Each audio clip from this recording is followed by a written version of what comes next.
Hello, Si Mustafa. How are you? I hope you are doing well.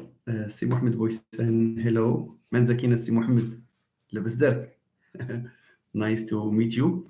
I'm afraid there is a problem. Don't you see that the screen is reversed? I think it is. Wallahu alam. But check, please. Anyway, but it's not going to affect our life. Hello, Natalie. How are you? I hope you are doing well, Natalie. Okay, that's fine. It's okay. So I guess I am the one who is wrong here. Thank you so much. Thank you. Okay, so as is habitual, I would like to take a few minutes to share the link to this live session so that people will, join us. Si Mustafa is traveling to Marrakesh. If you don't see me here, I will be because of the. I understand. There is no problem, Si Mustafa. طريق السلامة إن شاء الله. I hope you will reach your destination safe and energetic and happy so that you can join us. أستاذ اعتماد شنقوب, hello. I hope you are doing well. Mohammed Hannawi, hello. Good evening. Thank you so much for joining us. Ahlan Faiza, hello. Thank you for joining. You are on time as is usual.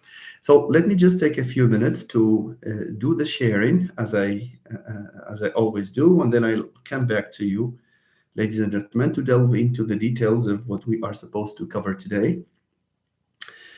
All right, as you can see, so we'll just capitalize on what we talked about yesterday with a focus on the the oft quoted, oft talked about, oft discussed mistake relating to random sentences, fragments, and dangling modifiers.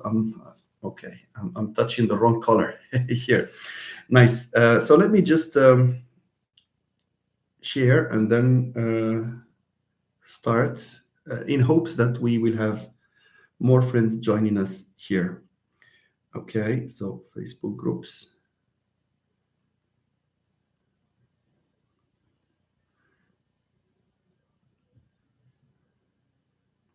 Those of you who can share the link, I would be very grateful if you could do that.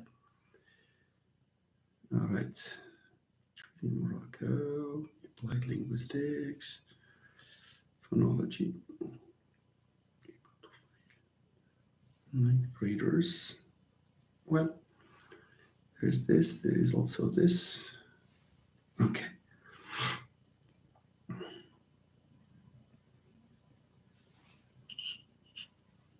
Newsfeed as well.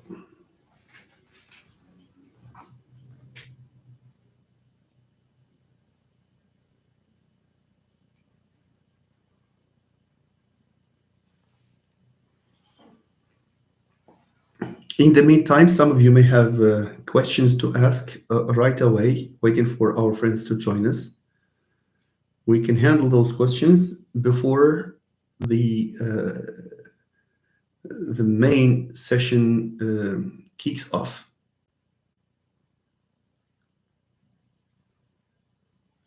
So I think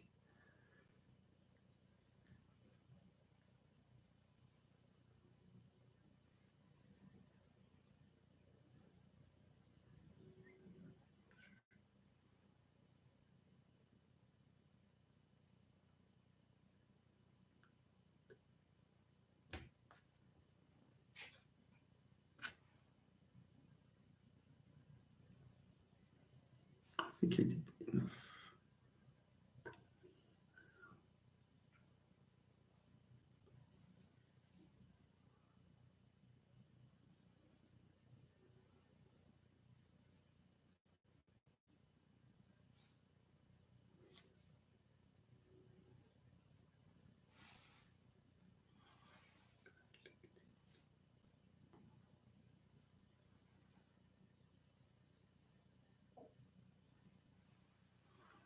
This is nice. Okay.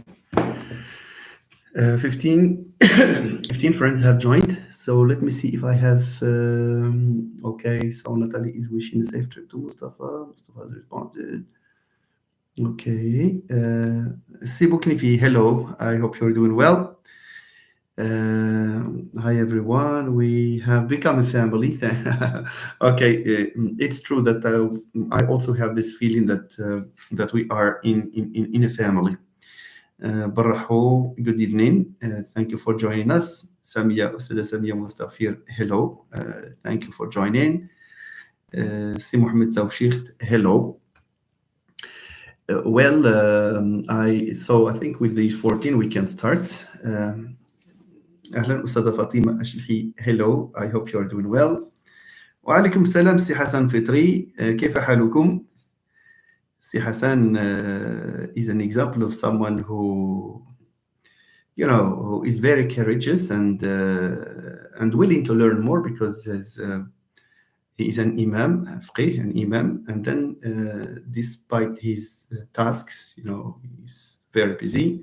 He has decided to pursue his studies at the English department. I wish you all the best, Si Hassan Fitri. Thank you for joining us. Rawi Nordin, good evening. Si Rawi. Fatima, you are more than welcome. Thank you, everyone. I just don't know whether we can start the discussion of the main point here. The one that was scheduled for this live session, or are there questions ahead of time that we would probably take up before we cut to the heart of the matter? This is at least what we have been doing so far. Faiza is welcoming her best friend, I guess. Okay, nice. Well, I just called Mr. Ali Al-Abdouni, and I found a missed call from him. And if he is with us, I hope he will, he will send me the contents that he would like me to focus on. When it comes to the revision of the course of research methodology, because as you can see, it's very varied, and there is a lot of content that there are a lot of points to discuss, a lot of axes, but I don't know what your professor has covered with you. So if there is any live session in this regard, it necessarily has to be in tandem or in conformity with what you have covered in class. Okay, now I guess there are no questions ahead of time, and I have not received any apart from a student who asked me to talk about the methodology in general. But if there are specific questions, I would love to answer them, whether this has to do with research methodology or maybe linguistics in general. But if we don't have these questions, we can already start the main point here. Now, the main point of this live session is to point to a number of mistakes that keep recurring in students' writing, regardless of their academic level. All too often, or let me just say it this way, we can hardly, so I dare say, 95% of the essays or the paragraphs that we read, 95% of them are likely to be contaminated by one of the mistakes that appear in the title. Run-on sentences, fragments, dangling modifiers, together with a whole host of other problems relating to language use, agreement problems, capitalization, punctuation, as you can see. But these are the ones that are, to the best of my knowledge, these are the ones that have the lion's share of the responsibility in the relatively low grade that that students tend to have in anything that relates to writing. Good. So the first thing and the first point I mentioned on the Facebook page relates to the word because I called it a monster. You might wonder why I call it a monster. I call it a monster for the simple reason that, and you can say that I am wrong if you feel that I am wrong, but this is what I notice most often.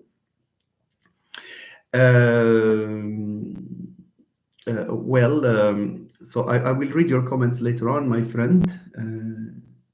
Boring TV. I'll respond to that in a moment. So let me just resume my discussion of this word because now when we at the beginning, this is out of my experience also with S3 students, and I don't know whether we have some S3 students here, the ones who are in my class. When you give them a task before you start the teaching process, just to see where they stand in written English, you give them a very simple question, to write a paragraph on. And then, most of the students, not all of them, of course, most of the students they know what the topic sentence is. Everyone knows what a topic sentence is. You see? But is this notion of a topic sentence applied? My belief is that even if it's applied, it's hardly applied correctly. A topic sentence, ladies and gentlemen, has to be self-contained. What is self-contained? Self-contained means it has to be autonomous, it has to be independent, it has to have its own meaning to express a unit of thought. More than that, a topic sentence has to be direct, and it should answer the question. So the role of the topic sentence is that it mirrors, it's like a mirror of the question. Turning around the bush, assuming that you are writing a topic sentence is simply not the way to go. Let me tell you that we probably we have inherited, from our baccalaureate years and over the years with other languages like Arabic, which has its own structure, French has its own structure, English has its own structure. Now, what happens with English is that English is a direct language, at least when it comes, to its writing. Now, in pragmatics, when in speech acts, the speech acts are very indirect. But I'm talking about text structure, paragraph structure. We announce what we talk about at the beginning. Some students, make the point that it's not appropriate to start directly with the topic sentence. Why? Because say, well, we need to say something before. We need to. No, my friend, a paragraph has to be like that. A paragraph has to start with a topic sentence. That is to say, when you write a paragraph, you need to announce directly and transparently and concisely what your paragraph will be about. It should show your position, or it should reveal, the main task of your main job in the paragraph. For example, now just let's imagine a question as simple and as classical as smoking is. Do you think that smoking is really a bad habit? Okay, one answer that smoking is a bad habit. Okay, so if I ask you to write a paragraph about this question or in answer to this question, a paragraph, remember, because any question can be answered in a paragraph, can be answered in an essay, can be answered in a whole book or in a series of books. You see, so when the professor asks you to produce a paragraph in answer to the question, then you should, because a paragraph after all is between 8, 12, maybe 13 lines, where you have to include, you to express your point and argue for it. So if you have a question as direct as, do you think that smoking is a bad habit? And if you are for the idea that smoking is a bad habit, then you have to declare that at the beginning. Don't start with nowadays. We all know that today smoking, because that's going to eat up from the space that you reserve for the paragraph. You see? So the challenge in writing, bear this in mind, please, is not to produce a lot of words, is not to produce paragraphs that are very long and to say much. No. The challenge in writing is to call a spade a spade. Il faut appeler un chat, as the French would say. So if there is an idea, express it directly, explicitly, without, turning around the bush, and you will be there with a successful paragraph. Now, what is the relation or the relationship between what I am saying now about the topic sentence? And by the way, before I talk about this, one evidence that a topic sentence is necessary, for every individual paragraph, I have an argument. I happen to teach the TOEFL course, at a number of institutions a long time ago. And in the reading section, Just imagine, I'm talking about the classical version, the pre-computer version, for example. I'm familiar most with this. You are given 60 minutes, sometimes 55 minutes, sometimes 60 minutes. Most often it's 55 minutes to read 5, 6, or 7 texts with a number of questions. Just imagine, you have to read the text and to answer 7 or 8 questions. Of course, it's a multiple choice, but to read the question and understand and find the information and tick the one that is right. Logically, if you read word for word, word after word, sequentially, if you read the text sequentially, you are unlikely to finish the first text in 60 minutes, let alone 6 or 7 texts.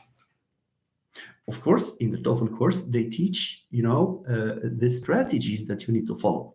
For example, how can you locate the information? One of these, strategies is how to locate the main idea. For example, you have the question, you have a 3-paragraph text, and the question is, the main idea of the text is A, B, C, D. How on earth can I do that? On the face of it, this necessitates that I read the text and then I reflect on it and I understand it, etc. But the strategy says that you have to read the first line of each paragraph. First line of each paragraph will give you the main idea. And this is evidence enough that paragraphs have to have a structure.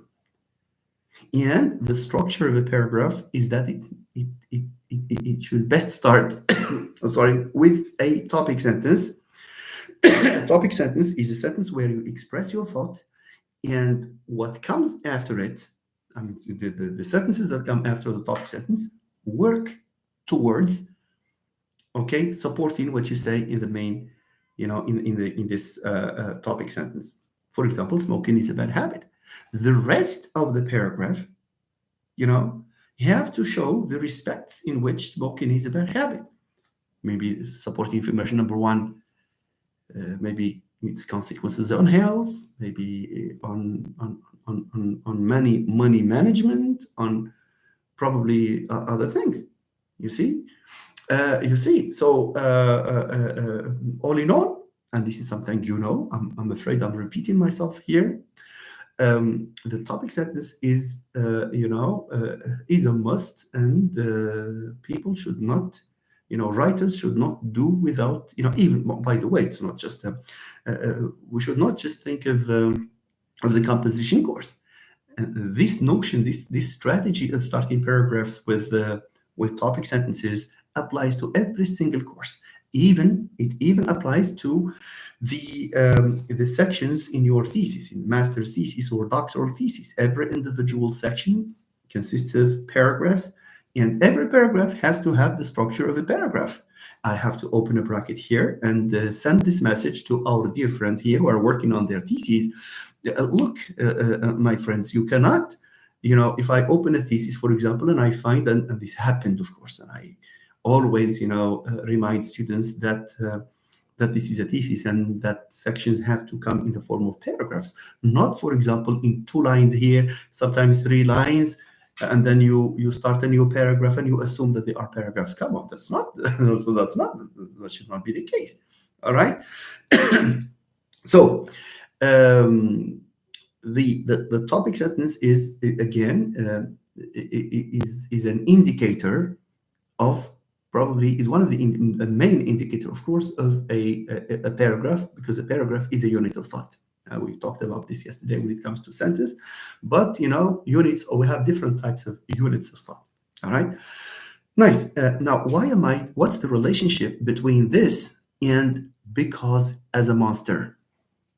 I have observed over the years, of course, that one of the reasons why so many students fail to write a good paragraph is the fact that they write something at the beginning. For example, smoking is a bad habit.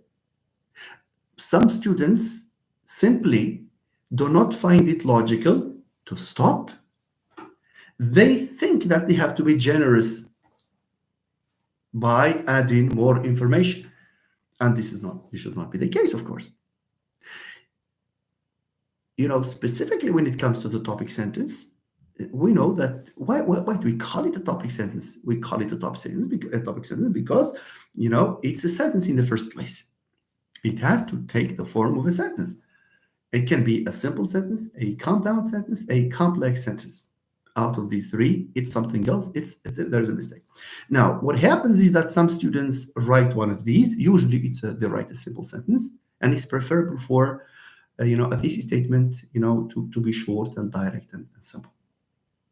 But instead of writing the full stop, correct me if I am wrong. أنا كأني اللي كيديروا هاد الأخطاء هنايا. Okay.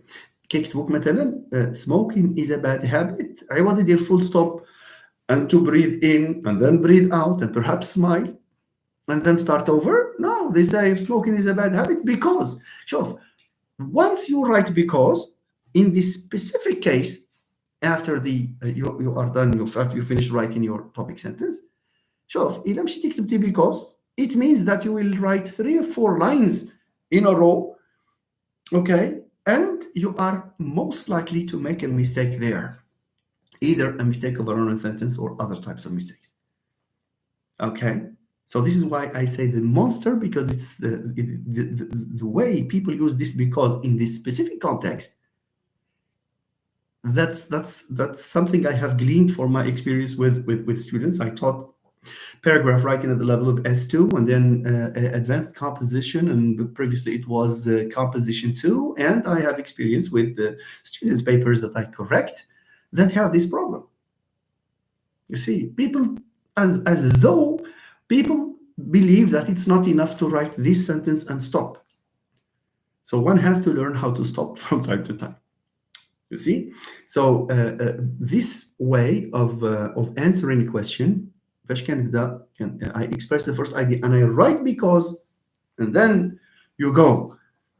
Because and some of them, after they finish the breathing finishes after you read because blah blah blah blah blah blah blah, and then they write although or however, and then they go. So this is a problem that one has to avoid, and this is the message about this notion of this idea of because being a monster. A good paragraph is one that where the topic sentence is clearly demarcated and it's short, it's direct, and Faiza, it's not just sur'a, it's not just speed. It's not just speed, but it's also the belief that when you don't stop, you are a good student and you produce good English, and the teacher will think that you speak with a flow or with. Now, if you do that in speaking, that's fine. Okay? But in formal writing, these, stoppings, comma, semicolon, full stop, depending on the situation. But in our case here, we're talking about topic sentence. A topic sentence has to be isolated by means, physically, it should be physically delimited by means of a full stop. And then a capital letter starts, you see? For example, smoking is a bad habit, full stop, first, comma, and then you mention, you write a sentence, okay, you put a full stop, you elaborate on it, you put a full stop, and then you produce the example, for instance, and then you have a concrete example there. And then you go to second, where you do the same, and then third, and then you conclude. This is what a paragraph means. But rushing into writing because once you have written something that you believe is a good topic sentence, in that case you have neither a topic sentence nor other types of sentences, because you will find yourself making the serious mistake of writing run-on sentences, for example. Okay, so that's point 1. I think we are done with point 1. Let me read the comments and see if there is anything that I can add to this. So Tikborin TV says, hello, dear professor. I want to ask you about ESP and its future in Morocco in terms of research and job opportunities. Mr. Tikborin, ESP is in vogue now. It's in fashion, academically speaking, and and it's very much needed. If it's done in the right way, you have to consult the relevant literature, because there are people who wrongly believe that ESP consists just in teaching the vocabulary of law, for example, or economics or management or whatever. No, ESP, is a whole conception of a curriculum. And if you embark on research, on a research project, with ESP as a topic, then that's very good. That's so much the better, because it's the heart of language education. Okay, and whether it's there are future, in terms of job opportunities, yes, it markets very well, because when you have your diploma, and you make the point that and you show, of course, that your publications and your thesis are in ESP. ESP means English for specific purposes. Okay, as an area of investigation, that's very nice, especially in today's Morocco, where you see universities are calling for the integration of soft skills. And you know that English now is gaining volume in the Moroccan university. A long time ago, we used to see only one or two teachers at the Faculty of Law and Economics. Now you have groups of teams of 7 or 8 or sometimes 10. Some of them have already started forming department there. You see, so at different Faculty of Sciences, the Faculty of Law, higher education institutions, engineering institutions, all of these, require, skills in ESP. So in direct answer to your question, yes, it's a very good area of investigation, and it also recruits well, but this is contingent on you doing it the right way. Okay? Consulting the relevant literature, because what happens in my capacity as jury member in recruitments, so many students, so many candidates come with the, self-confident assumption that they are specialists in ESP, but they don't seem to understand that among the jury members, there are people who are vested in the field. And I heard colleagues asking them very technical questions, and the student is often stuck. So if you do it, then you have to do it correctly. What does it mean to do it correctly? It's to understand the issues therein, and to consult the relevant literature, and to do your thesis to work on your thesis the normal way, and try to be aware of all the points that you will discuss in your thesis. And of course, this means also that your publications will be in the field. That's how you become a specialist. Okay, Mr. Tekborin. Khadija Belghazi, good evening. Thank you. Si Mohammed Razak, good evening, Professor. Thank you. Glad to see you, to know that you are with us here. Thank you so much. Professor Siraji Reem. Good evening, dear colleague, Professor Amrouz. I hope you are doing great. Dadino sends you his regards and his blessings. He congratulates you on the launching of your YouTube channel. All the best. Thank you so much. Please greet Dr. Siraji and tell him that I have so much respect for him, and I hope we will meet, inshallah, one day in an event like the one at the Faculty of Letters in Meknes. Thank you so much, Ustad Arim. And Nathalie Leblanc, the topic sentence helps organize the paragraph. That's true. That's true. Oh, I'm sorry. I have to branch perhaps the battery. Unfortunately, I have a cable here. Oh, fine. Problem solved. Okay, let me continue with the comments, and then we come back to the the main points here. Smoking is for several reasons. Look at Si Mustafa's suggestion. Yes, either for a number of reasons, or for at least, because if you have only 2 arguments, use the word at least. That's a good strategy. I repeat. If you have in mind, for example, if you know that smoking is a bad habit for 10 reasons, just imagine. You cannot list 10 reasons in one paragraph. And again, this is one of the problems among so many students. They believe that if they have 10 elements to include in a paragraph, they will be more successful than a student who writes only 2 or 3 elements to support the topic sentence. While the reverse is true. Because a paragraph is too narrow, too small a space for 10 elements. Why am I saying this? Because every element has to be elaborated on and has to be illustrated. This is a tip for students, right? For the students, who would like to learn this point about writing. See, when you have, for example, smoking is a bad habit for at least 3 reasons. So I'd rather read something like this, at least 3 reasons, than to read something like for at least 10 reasons. Which one is better? The first one, 3 reasons. Why?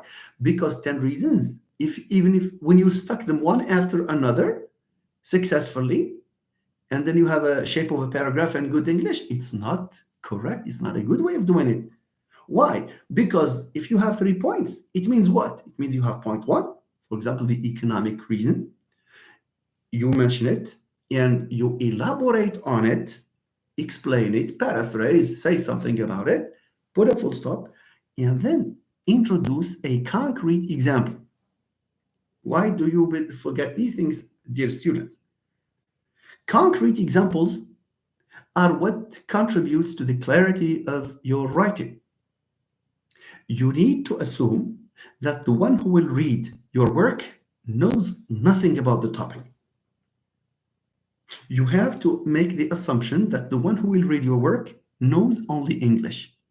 So your job is to do what? Is to write something, explain it, and give concrete examples so that it will be understood by the one who will read, especially in argumentative writing. Okay, or when you are asked in linguistics, in any course in linguistics, when you are asked to produce a paragraph in answer to one of the questions, you should not focus only on the ideas that you read somewhere, in books. You have to make sure that you illustrate every individual, point by referring to words or expressions or structures from this language or that language, whatever it is. But just illustrate. You see, illustrations can do miracles. Illustrations can make it, can contribute to, to the raising of a grade. Let me tell you. You see, because this has to do with clarity, and one of the salient features of a good essay is that it has to be clear. Okay, so all in all, the idea that if you write more, the teacher will be more satisfied is simply not it's a wrong idea. Okay, in writing, people will judge you on the quality of your writing, and quality, of course, has a number of criteria. For example, if I want to evaluate a paragraph, the first thing I have to do is first to see whether it has a paragraph shape or not. Remember, my dear friend, the first impression I have, about a student's written production, if, for example, I ask him or her to produce a paragraph, is to see, this is what we call face validity, is to see whether the paragraph in question looks like a paragraph. Because some students, driven primarily by the wrong belief that the more they write, the better students they will be, according to the teacher, you see, driven by this wrong idea, you ask for a paragraph, no, I can write more than a paragraph. Okay, and they end up doing something wrong. Not a paragraph, not an essay, it doesn't fit anywhere. You see, one of the reasons why students end up writing a lot is this, bad, wrong use of because immediately after the topic sentence. Topic sentence, write first, or the first argument. There are many, stylistically, there are variants of this. Okay, but don't write in a continuous way like that. That's not writing. شفتي writing اللي ما فيش لي full stop، ما فيش لي phrase اللي هما clear، يعني the borders of sentences is clear, is not a good writing. I'm afraid I can use another word to call it, but it's simply not a good quality of writing. A paragraph, not a good quality paragraph at all. Even when you have no mistake whatsoever, and this is unlikely, but even if we have zero zero grammar mistake, zero language mistake. The fact of writing, long sentences, just isolated with commas when you want. I'm sorry, even if your language is good, even if see, so you have to know that paragraph consists of blocks, and blocks are sentences. Three possibilities, no fourth possibility. Simple sentence where you have one clause, compound sentence, two clauses joined by a coordinator, fun boys, or a complex sentence, two clauses joined by a subordinator. If you write something outside of these three, understand that you have a serious mistake there. That's all. That's the idea. Okay. So to to close this point, this is a warning that I would like to issue to our dear friends here. Don't rush into writing because when you write this because when you write this because never mind. You are giving yourself a chance of writing more, and you will not feel like stopping.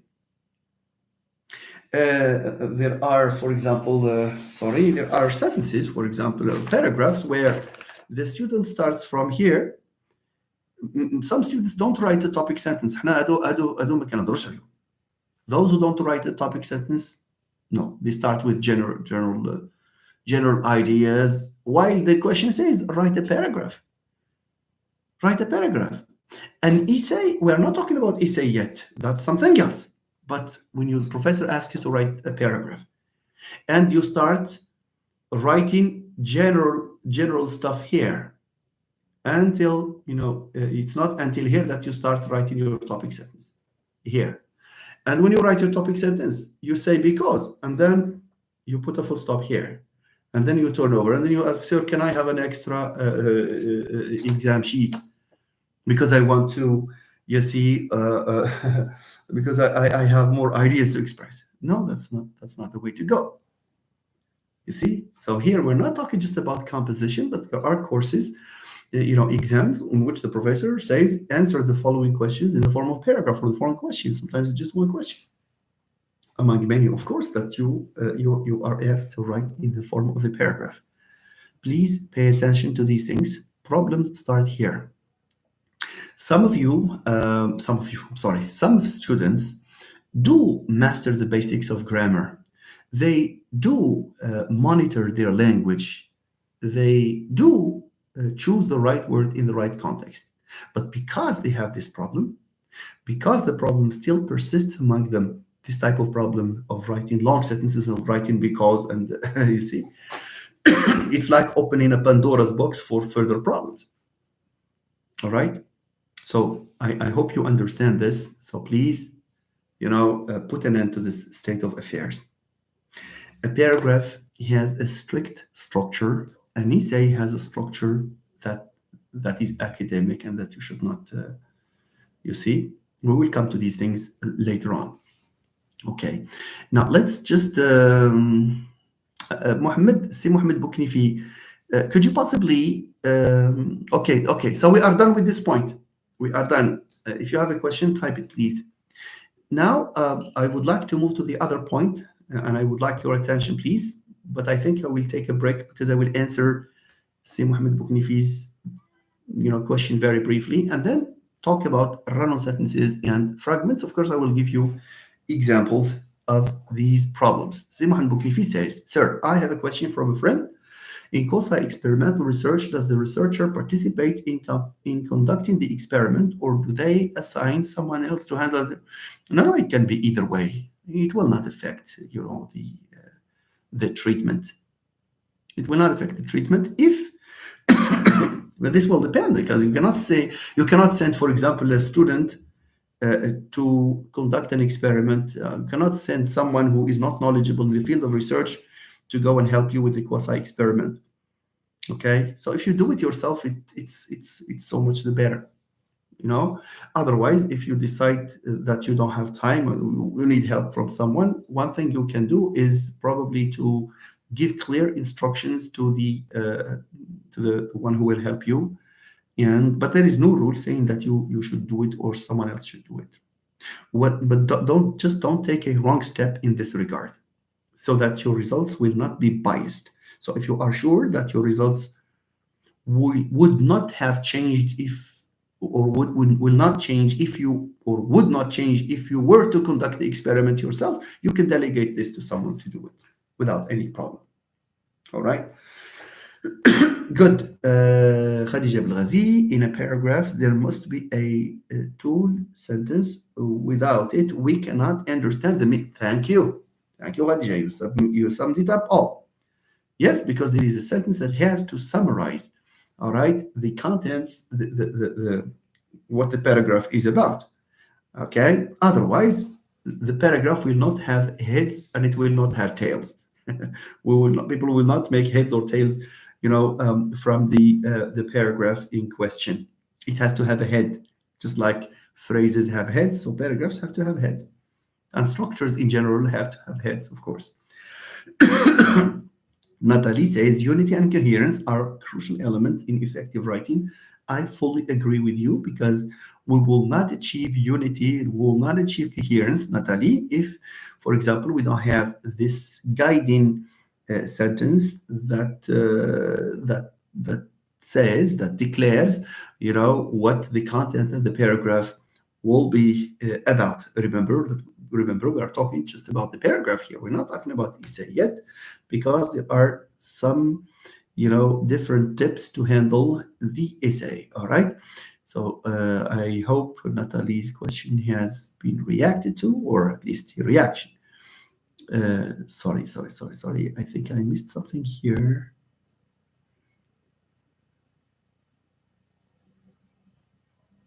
Ashraf says, I'm sorry, I missed this, Ashraf. Yeah, Faiz's comment has been reacted to. Ashraf Bihman says, to solve this, one should read. Yes, of course. Reading does miracles, of course, in unconsciously learning a lot of structure, a lot of vocabulary, especially that when we're talking about vocabulary that comes in chunks. I mean, like collocations, like idiomatic expressions that are formal, those that are not formal, of course, if you read novels.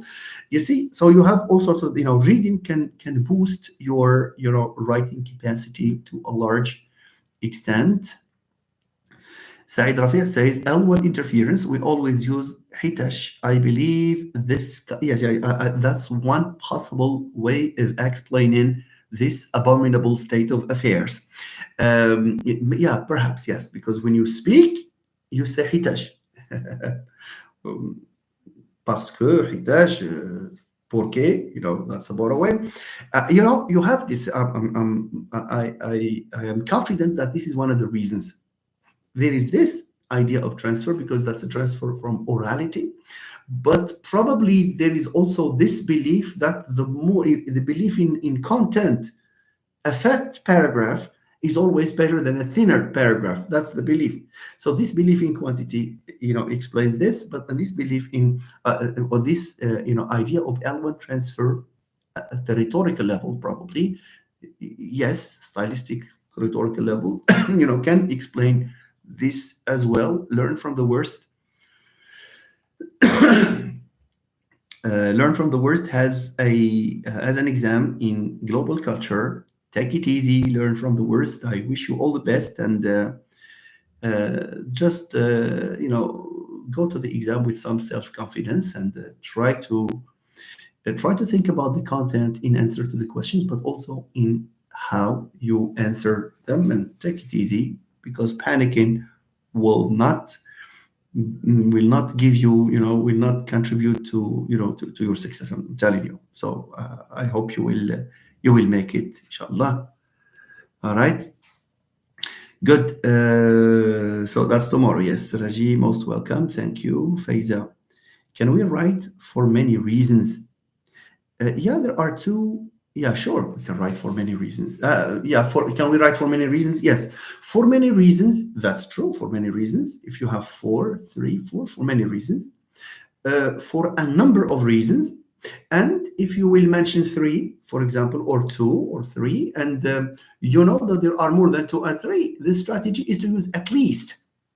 شتي, when you use at, because you say there are three reasons why smoking can be considered a bad idea. I can come and say, no, no, there are not three, there are five. I can mention 10. Someone else will say, no, there are 15 reasons.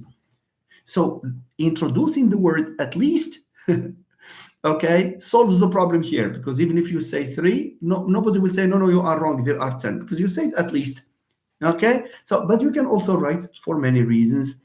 Okay, Faiza. Yeah, learn from the worst. My professor says writing for many reasons is bad. You should mention at least three. At least three is okay. Yeah, I think it's this is more reasonable. That's true. Yeah, many reasons, because three is not so many. Is not many. You see, three is three. Some reasons. Three maybe some reasons. Many, you have to have a larger number, and that's probably why the professor said that learn from the worst. Mr. Learn from the worst. Okay, good. Thank you. Choosing quality over quantity. We have to strike a balance, of course, Natalie, between quality and quantity. All right. Hello, Zineb Daudi. Learn from the worst. I think he reacted to something. Yeah. Hello, Zineb Daudi. Thank you for joining. I like writing simple sentences to avoid mistakes. The safe side. Okay. That's a safety blanket, right? Good, because the longer the sentence is, the more likely the mistakes will emerge. So the safe, be on the safe side. Muhammad al-Zarq, Mr. Muhammad al-Zarq says it is fruitful to involve students in generating a criteria, features of successful writing for evaluating the quality of writing with, yes, yes, yes, that's true. That's true. And this is what professors generally do. They tell students what is expected of them in the exam, especially in a course like composition. They say, well, I will look at the thesis statement. Then, if it's an argumentative paragraph, I will see whether your essay is two-sided or not. I mean, taking other people's arguments and then using yours, and so on and so forth. Of course, there are certain criteria.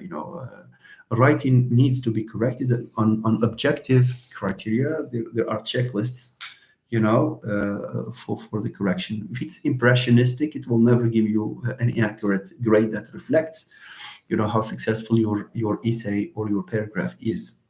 Okay, nice, Mohammed Zaraq. Okay, Ustad Arim, there are students who don't even use the draft to organize their ideas, and they write directly on the exam sheet. Yes, these students, Ustad Arim, are often reared in a tradition that says, okay, when you are able to speak English nonstop, you are able to write English nonstop. And that's the catastrophe. A draft is necessary. There is no piece of writing, no matter how advanced your knowledge is, no matter how much of an expert you are, writing remains a cyclical process. It's not linear. It's not starting from sentence one and ending in the other sentence, and then you submit the paper. You see, there are always, because the more you read, the more you revise, the more refined, the ultimate product will be. And therefore, using a draft is it's a must, let me tell you. So thank you, Ustad Arim, for saying that. Because writing spontaneously, especially if you are under exam conditions, it's not practical. And this brings me to a point that I mentioned yesterday. One of the reasons why students do this is that they are afraid they will run short of time, which is legitimate anyway. I mean, as a worry. But many of these students do not prepare by writing. Preparation just by repeating contents, or sometimes even by learning by heart, this will not help. You see, there are students who can talk to you, who can teach essay structure. There are students who can talk about the idea of the funnel, thesis statement, paragraph organization, etc. But when you give them a pen and a paper to write, they fail to produce a correct essay. Why? It's because there is a disparity between knowledge and practice. Writing is prepared by practicing writing. That's all. You see؟ هذوك الفهيميه اسمح لي ندرجوا شويه. هادوك أنا كنسميهم فهيمية، زعما كيفهموا أكتر من هادوك اللي كيحضروا الcomposition course. They think that because they talk to a foreigner and say, "Oh, how impressed I am of your English. Oh, you speak non-stop, you speak," and they think it's true, you know. And they think they can give a presentation, they can talk for a long period. أنا ما بقاش whether you talk for a long time or not. No, it's whether you apply the rules that you were taught in class, whether you have had enough practice, whether you have taken time. Even the homework, my friends, even the homework, when you are given a homework, an essay to write, you see, I could tell, over the course of this last semester, I could tell the students who used ChatGPT. Yes, that's very clear. I could tell whether the student has done, I'm sorry, a homework or cafeteria work or bus work or tram, on the tram when they were using the tram to come to the faculty, or under the tree work. A homework needs to be given enough time. Some students just come like that with something that looks very fresh. Just looking at the paragraph, it looks very fresh, still warm. These students often try to satisfy probably the requirements of the professor. But again, I'd rather not receive an essay written this way than receiving something that is not well written at all. You see, so homework needs to be done at home, and it needs to be timed. And if you are really keen on learning the writing skill and acquiring some automaticity when it comes to writing, you have to think up yourself. You have to think up questions and try to work on them. Time yourself. After you do it over the course of the semester, the end product will certainly be, just amazing. I will not hide it from you. Just this semester, I have a group of students, around 4 students. These students were, sitting next to each other, and every single week, they had to submit something, and some of them it thought up questions that they asked me to do the correction. And I remember when I made a comment, whenever I made a comment on a structure, don't use it this way, use it this way. Don't write this here. The mistake does not recur again.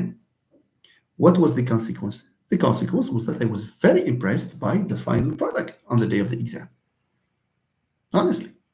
See? So, where there is a will, there is a way.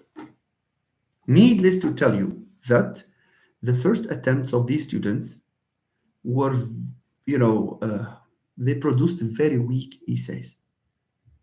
And I told them that you can improve, as I told many other students, but I'm talking about these 4 students.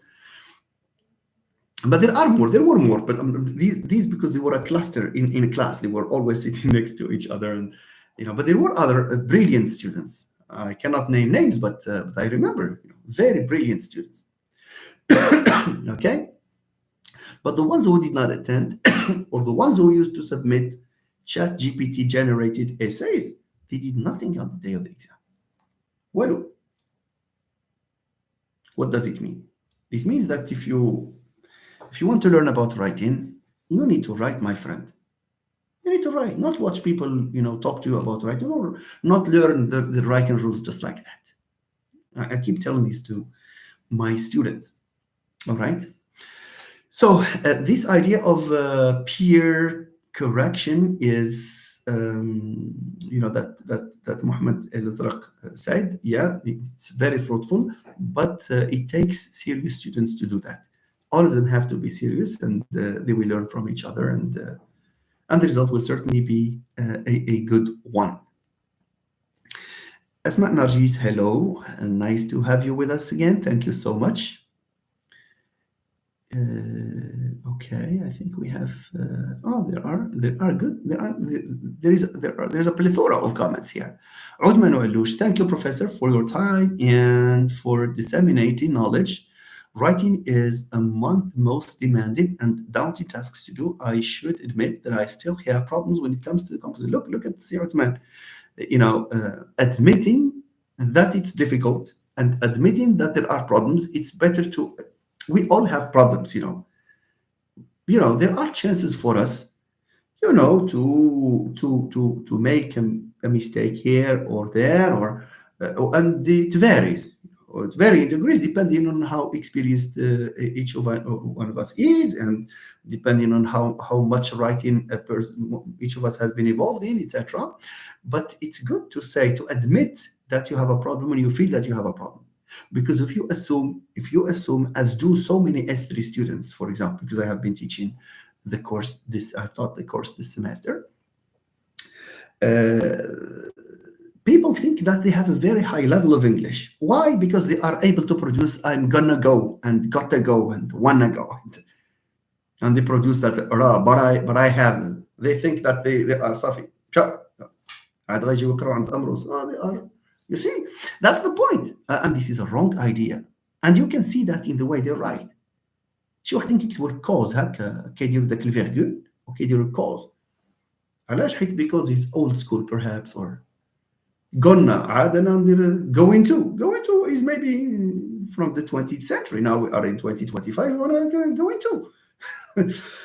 These are the wrong assumptions that students have. It's also a question of attitude that needs to be changed, and it's also a question of being sensitized to the importance of learning the writing, acquiring the appropriate, the correct writing skills. They don't realize that even native speakers, for example, at American universities, just imagine you were born and brought up in a native, you were born and brought up as a native speaker of English, and you have made it in the baccalaureate, and you have the diploma, the degree, and you want to apply for higher education, college education. Do you think they will accept you if you do not successfully show or demonstrate a good ability to write good and relevant essays? No, because if you fail, you have to take a semester of composition. Who are you? You are a native speaker. You see, هادو native speakers, and they have to take composition course. But when you think that because you speak like a singer, or like you imitate an actor in his talk, or someone, delivering a presentation, and you think that you are there, no. One has to admit this and unlearn some old habits and relearn, the correct ones, of course. Okay, learn from the word. Sir, I have a question. How much sentences, you mean how many sentences, we should have to call it a paragraph? Better in terms of lines. Paragraphs are measured in terms of lines. Generally, it's between 8 and 12. You may go up to 14, no problem, if the topic, is profuse enough to generate this number of sentences.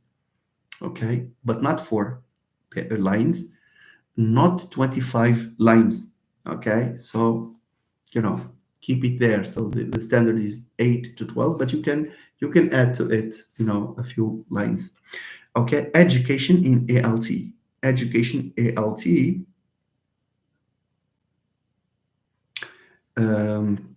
Coherence, unity, and development are very important in composition in general.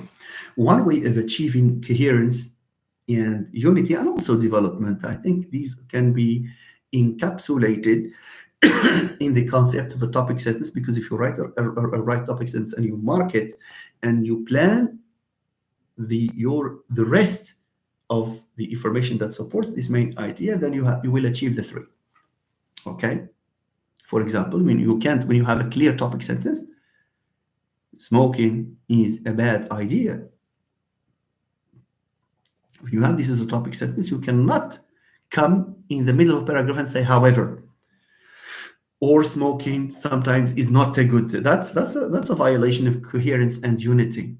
And this usually comes about when you fail to produce a correct, the appropriate or the right, topic sentence. Omar Abidar, a good reader, is definitely a good writer. I confirm. I confirm, especially if this is an advice for our friends here. One should select what to read. One should select what to read. Novels are very good because novels, will broaden your knowledge, will make you acquire things unconsciously. Yes, but if you have, specific objectives, for example, to learn about formal writing, then of course you have to probably read, texts that are all formal, because in novel you have, for example, conversations, and some students may not be able to distinguish the formal from the informal. So at one point in time you might want to focus on short texts. Can I tell you what I used to do? And I was successful. I did it not just in English but also in other languages that I tried to learn. Okay, I used to go to read prefaces. A preface, those first pages in the dictionary, for example, because I assume that if there is any high level of formality, then it should show in the dictionary's preface. And prefaces for books, because they are written by professionals, by people who master the English language. I used to read the preface of any book that I could find, including books that I could not really understand by virtue of being outside of that area of specialization. But the prefaces can teach you a lot. Believe me. Okay, so you may have dictionaries. Look, if you have the big version of the Advanced Learners Dictionary, just read the preface and you see how you savor the beauty of the English language in which those things are written. And from there, you can read it. I advise you to read it not just once, twice, three times, four times, until you feel that there are expressions that you have learned unconsciously. That's one of the strategies, of course. Nice. Muhammad al-Muqaddam, punctuation marks are very important in writing. That's true. Punctuation marks, I always relate to, by punctuation marks, you are referring to the comma, the full stop, the semicolon, etc. Yes. Why are they important? And who writes these punctuations that you're talking about? See Abidar, see Muhammad al-Muqaddam. Someone who knows that there are three types of sentences: the simple, the compound, the complex.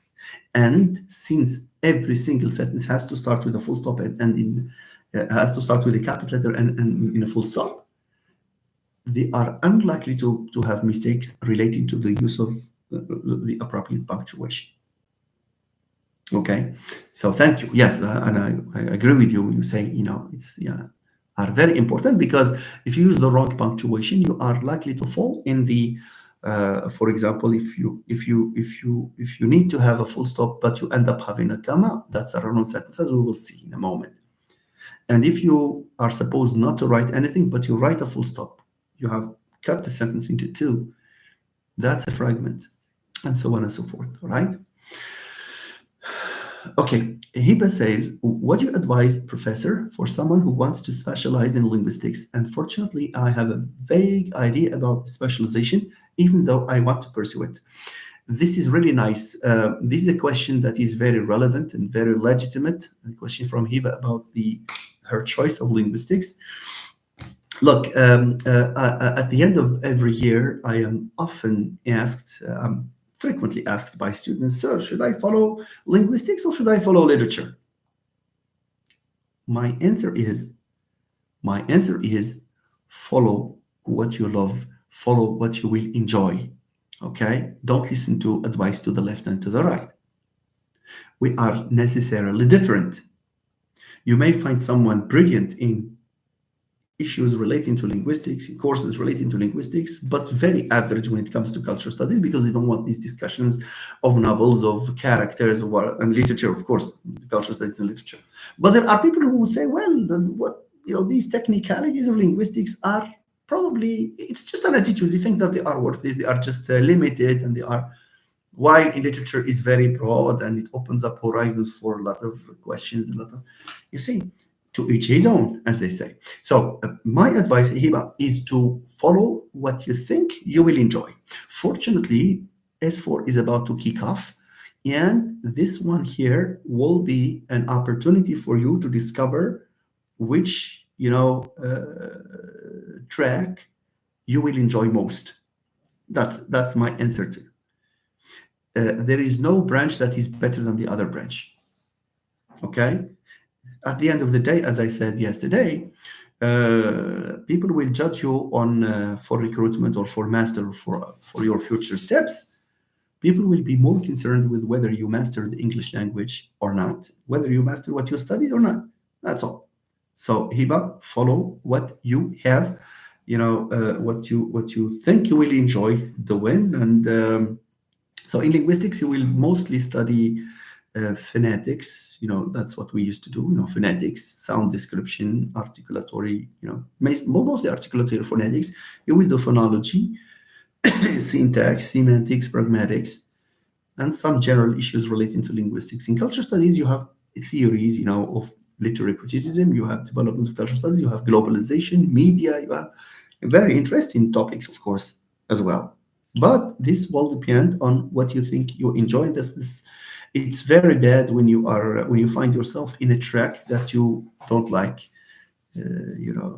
كيفاش تكون in class, you should enjoy what the teacher says, and you should be curious to discover more, etc. Not fall asleep when the teacher is explaining. And this happens to students who have made the wrong choice, of course. All right. Rashid Bandarao, thanks, Sinordin. Say Rashid, thank you very much. You are welcome. Thank you for joining us. Sir Omar says, I think those who mention many reasons, they mean if they can use many reasons, 10 or more in single paragraph. And that's not a good thing. Stuffing the paragraph with information. If you include 10 elements in a paragraph, you are what? You are gaining in the elements, but you are losing when it comes to the rules of introducing an element. Because every single element, every single piece of information has to be elaborated on, and he has to be concretely, explained. Concretely illustrated. Therefore, ثلاثة parfois غير جوج. Sometimes, two can give you a successful paragraph. Just two can give you those 8 to 10 lines if they are done the right way. Because if you have a topic sentence, and then you put a full stop, you have first, and then you mention the first part, and then you write a full stop, and then you elaborate by explaining or rewording or whatever, and then a full stop, and then you say, for instance, or a case in point is a concrete example by way of illustration, comma, you introduce a concrete example, Allah على point الأول, full stop, and then second, and I will do the same pattern of mentioning the point, elaborating on it, and later on illustrating it. شتي parfois add concluding sentence. Sometimes you have a successful paragraph just by means of two. All right, thank you. Okay. Hiba says, could you also, my professor, talk about Fed School of Translation in Tangier? What is required to enter? Look, Hiba, I repeat something I have been saying for a long time. If you are keen on translation, just apply there. It's a very good place where you can study translation, very competent professors. And but you need to be equipped with what? With what is required in terms of your knowledge of linguistics, if you did linguistics, and also of enough, linguistic competence, because those people, those the ones who will examine you need to know that first you master English. How can you become a translator if you don't show a good mastery of the English language? All right. So do your best, Hiba. Keep motivated. And you do stand chess. That's a very good place. That's a very good place, especially that they, you will have the chance after you get that diploma to register in a doctorate, for example, a doctorate program later on. All right, nice. Asma is clapping her hands and sending us the okay, the thumb. Thank you very much. أستاذة فدوى أهلا وسهلا. You are with us here. Thank you. Thank you, Professor Fidwa, for joining us. Another professor is with us. Okay. Thank you. It's good to, if there is, again, let me repeat this. I like to you know, to pride myself on these things. You know, these live sessions gather S1 students, S3, S5, master students, doctoral students, and professors. You see, this is nice. Okay, thank you so much, Ustada Fidwa. Olachush Azul. Azul si Olachush. Si Olachush, what variety of Amazigh do you speak? Would you kindly type it so that I can have a discussion with you if you wish? Said Rafi, read, write, and review repeatedly. One technique that has helped me improve my writing reading. No, I think, Said, your case needs to be studied. Yesterday, you told us that you did not start English until you were 24, 25. And now you are telling us these things. I'm sorry, you are كما قال هذاك احترم عقولا. You know, someone who was reporting in a football match and they saw, you know, a maneuver by a player, say احترم عقولنا يا رجل. Okay, so that's really nice, and this is very commendable on your part. It only shows that you know, when you want to achieve something, you will achieve it. Look at how Mr. Saeed is using English. Someone who started English at 25. Okay. Would you please talk a little bit, Lakhouch says, about an abstract of a research paper should be like, yes. Let me talk about it. مازال ما ساليناش هذا الشيء دلوقتي, so keep ما تزبيوش كما تقولوا ياك. So stay tuned. Let's talk about the abstract. You might as well be interested in it. And you know, we will be left with run-on sentences, fragments, dangling modifiers, and then clefting and pseudo clefting later on. Okay. Mr. Ulachush is asking me about the abstract. الناس اللي ما عرفاش abstract, because we may have students that you know, an abstract. Let me see if I can find the booklet nearby. Okay, this one here. I think our friend, this is a thesis that will be defended very soon. I will take part in it, inshallah. Look, so just imagine I have this. خليني بعدا not to reveal this identity. I have this, okay? I open, this is a thesis or a research paper, whatever. كنمشيو هنا. The first thing that should, the first page in a thesis or in a research paper or in a project is called abstract. Abstract. الناس اللي ما عرفاش, it's abstract like this. The first page after the title ستكون abstract. The first page before dedication and gratitude that you express and acknowledgements, etc. In this abstract, remember that the abstract is not a summary. A summary is somewhere in the introduction. An abstract, even if you want to call it a summary, it's a special type of a summary. In order to explain to you the difference between an abstract and the summary,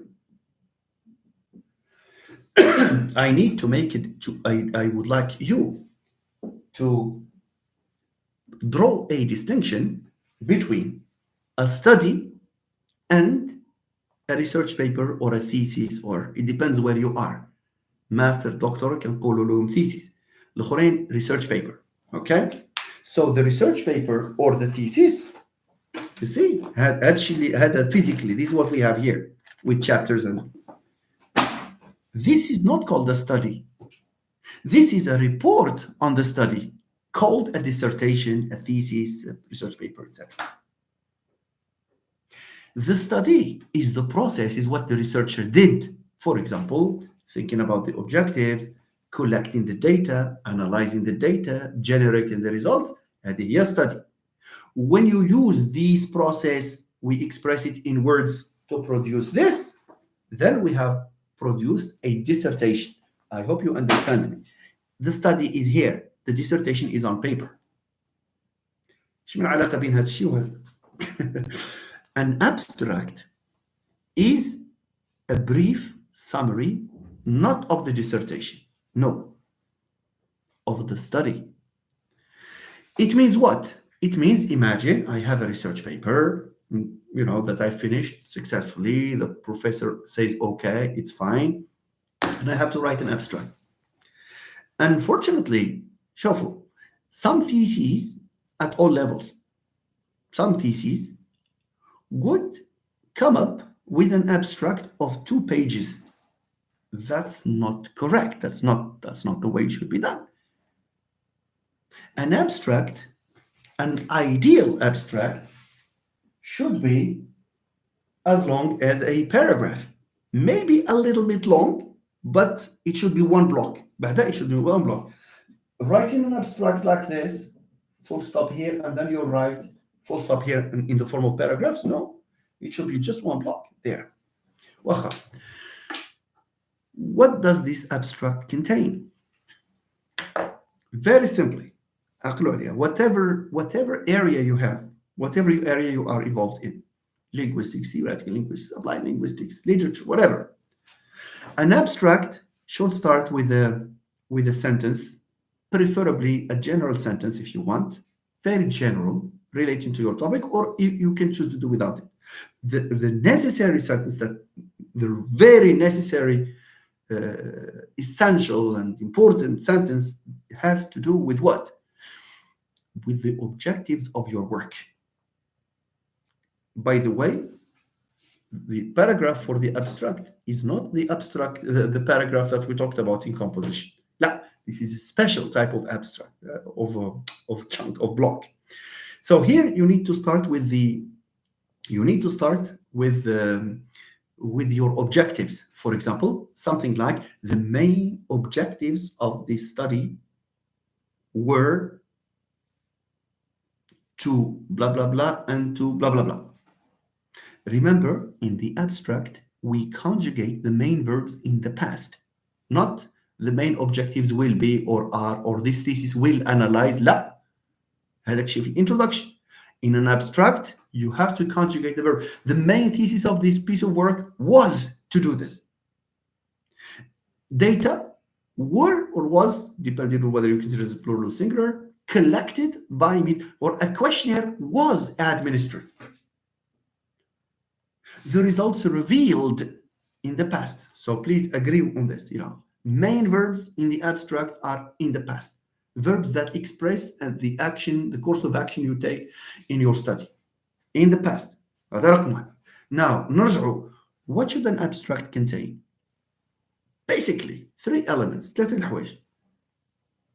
هادو essential. We can adorn them by a few other things. Objectives. Some studies have 3 objectives, 2 objectives. You can write something. This study set in the past, set off in the with the 3 main objectives in mind. The first objective is to blah blah blah blah blah blah. As for the second objective, comma, it was blah blah blah blah blah. The third objective, blah blah blah, etc. Or third, second, third. Anyway, this is a place where you write your objectives. هذه part 1. Okay, so objectives here. Just imagine ساليت objectives هنايا. Should I start another paragraph? No. We should continue.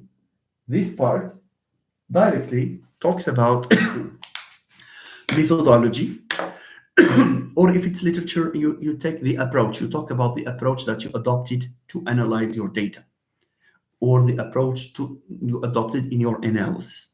Whatever it is, these are general guidelines. So if it's applied linguistics or educational research, then you can talk about, for example, a questionnaire, after you mention the object, a questionnaire, or in order to collect the relevant data, comma, a questionnaire was administered to 30 or 30 can show 30 people watching me to 30 students belonging to the faculty of etc. All right. This was supplemented with an interview with three teachers belonging to the English department and the faculty, blah, blah, blah, blah, or at the same faculty. ايش درنا هنايا؟ We have summarized methodology. Full stop. احنا وصلنا هنايا. مثلا full stop.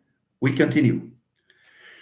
The results. The results revealed that students' attitudes towards the English language has contributed to an increased, for example, willingness to invest in their learning.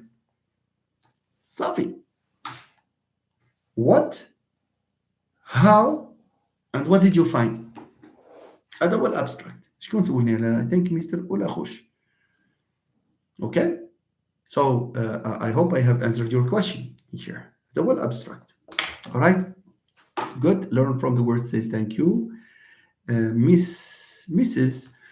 Filter, I'm here again, my teacher, to enjoy your beneficial lessons. Thank you. This is very motivating. Thank you, Mrs. Filter. Though you are hiding behind the filter and we don't know your identity, but you are a friend. That's more than enough. Okay. So thank you for your kindness and thank you for joining.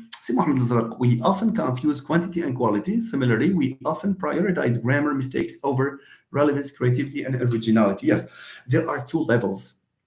Some students, we refer to them as some students, care more about mistakes relating to punctuation, grammar, etc. This is healthy, but in composition, from a composition perspective, this is only 50%. The students who focus just on these things, they are in literature, they are referred to as localizers. But there is the other side, another side of it, which is the compositional part. Whether you have enough structure, whether you have a good introduction with a thesis statement, and that starts with, a paragraph, an introduction starts with from general to specific, whether if it's an argumentative essay, whether you have started with the reverse idea, and whether you have clear illustrations, with the way you conclude, the way, all of these are compositional skills or composition skills. And the students who care more about this, they are referred to as globalizers. So as a writer, you have to be both a globalizer and a localizer. Ahlan Sidi Alawi. Sidi Alawi has joined us. The funnel approach you taught us, sir, has greatly improved. Shofu, this is a testimonial from a very brilliant student. He says, the funnel approach that you taught us, sir, has greatly improved my writing skills, especially when it comes to crafting essays. But what I remember about you, Yusuf, I think I taught you paragraph writing in S2, and of course, no doubt, no need to remind you that I also taught you syntax, and you were brilliant in both.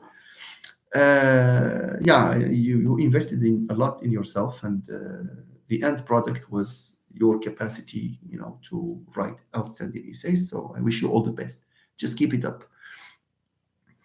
Natalie says, what we do frequently becomes ours. Frequency. It's a matter of habits that shape behavior. Absolutely. If you want to play a musical instrument, over the years, when you practice over the years, you automatize.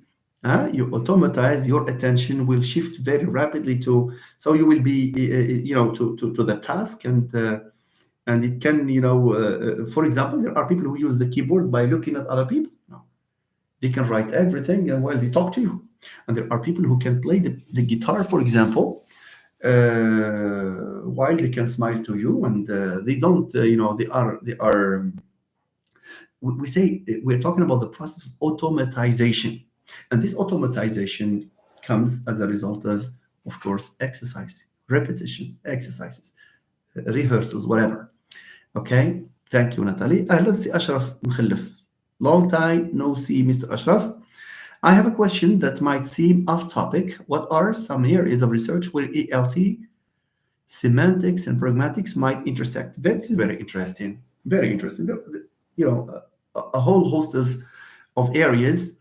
You can talk about, for example, pragmatic failure, because you can draw a contrastive study analysis, for example, comparison between, for example, I don't know, you can choose Moroccan Arabic native speakers or Amazigh native speakers, or Moroccan students in general, and compare their performance with what is expected of them,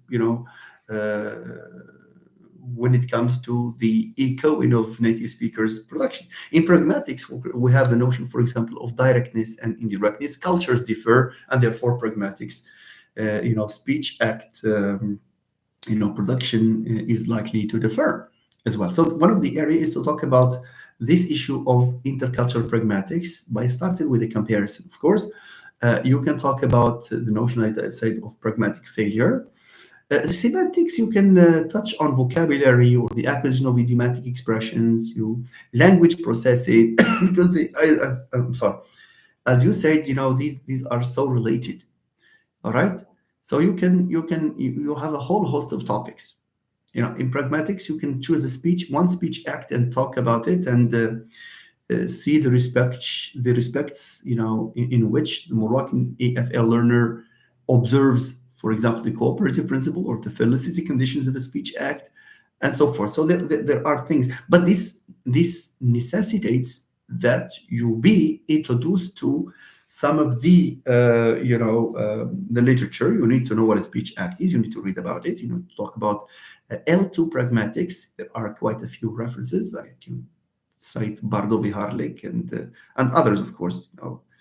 You can do this, and I'm sure you will have plenty of ideas, see Ashraf, when it comes to that. Okay, Rawi Nordin says parallel structure is crucial in writing. Absolutely.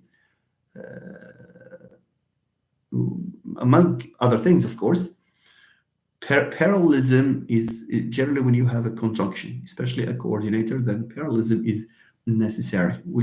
There are some problems related to that, of course.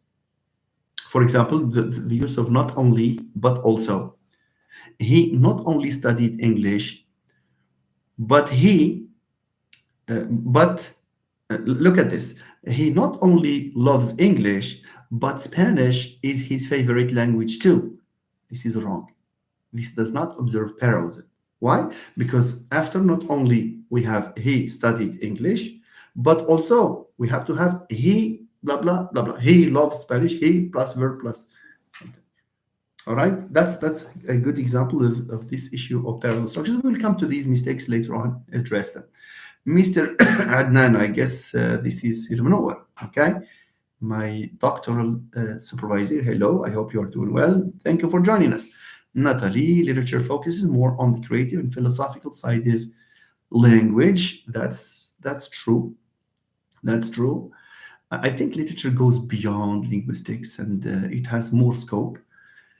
You see, and it helps someone specialist in the language, that people from literature, our friends, our colleagues from literature, they acquire very eloquent and elaborate writing and also speaking style. That's true, because in linguistics it's a bit this scientific jargon requires sentences, or this scientific discipline, because it's a science. So the language to be used to make statements are ones that are characterized by the lack of metaphors and explicitness, etc. All right, Mustafa, Prof, how can we improve our writing and take the next level? Then simple one. See, Mustafa, you cannot improve if you don't practice. My friend, practice, and